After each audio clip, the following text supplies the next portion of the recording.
What if you were trapped inside a greenhouse for an entire year?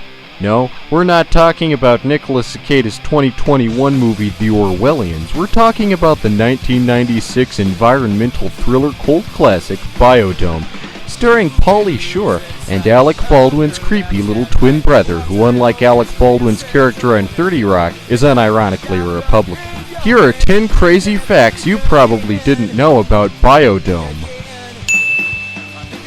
Number 1. You probably noticed that the number 69 shows up quite a bit, such as in a split second in the opening credits sequence, as well as during the sequence where they're trying to raise homeostasis. They raise signs that say 69%. This is actually a clever reference to the year that actress Teresa Hill, who plays Jin in the movie, was born, 1969. Pretty smart, huh? Number 2. Stephen Baldwin, who plays Doyle Stubs Johnson, is notorious for his conservative views. As part of this, he wanted to expose the hypocrisy of environmentalism. Hence, Jin and Monique's giant gas-guzzling Camaro, which shows up in several scenes, proving that environmentalists are nothing but a bunch of hypocrites who only want to pick up trash but do nothing about their carbon emissions. This is some really clever subliminal messaging. Number 3.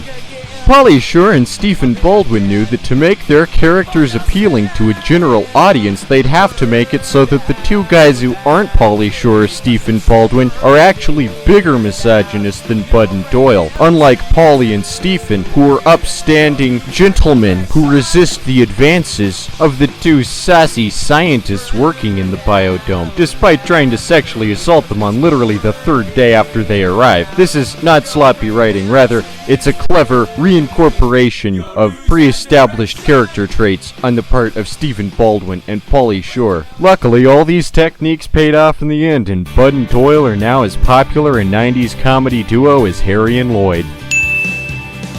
Number 4. Jason Blum isn't actually the director's real name. His real name is Jason Schadenfreude, but that doesn't roll off the tongue as well. Number 5. Biodome strictly adheres to the ancient storytelling technique of a character arc, starting out with two protagonists who are total assholes, and by the end you're still assholes but have learned the error of their ways, somewhat, kind of, sort of. Number 6. Longtime fans of the Biodome franchise might be surprised to learn that the Bladder Buster, featured prominently in many scenes, isn't actually a real drink. It's actually an entirely fake drink that was made up just for this movie and doesn't appear in any other movies or the real world.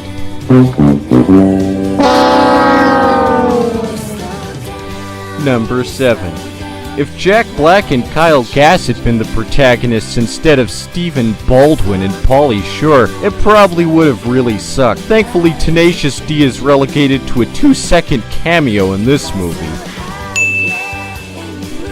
Number 8.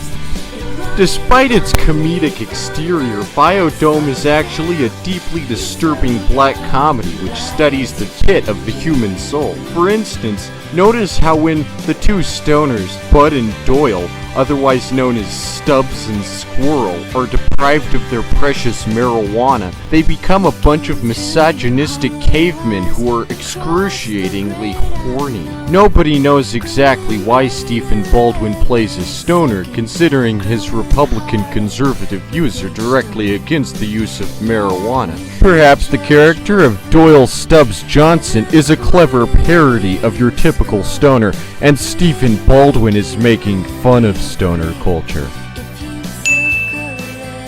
Number 9.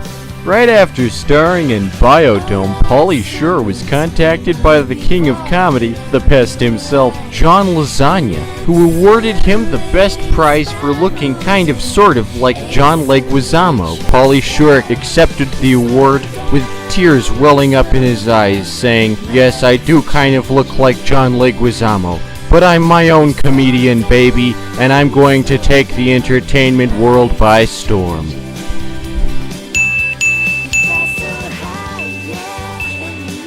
Number 10.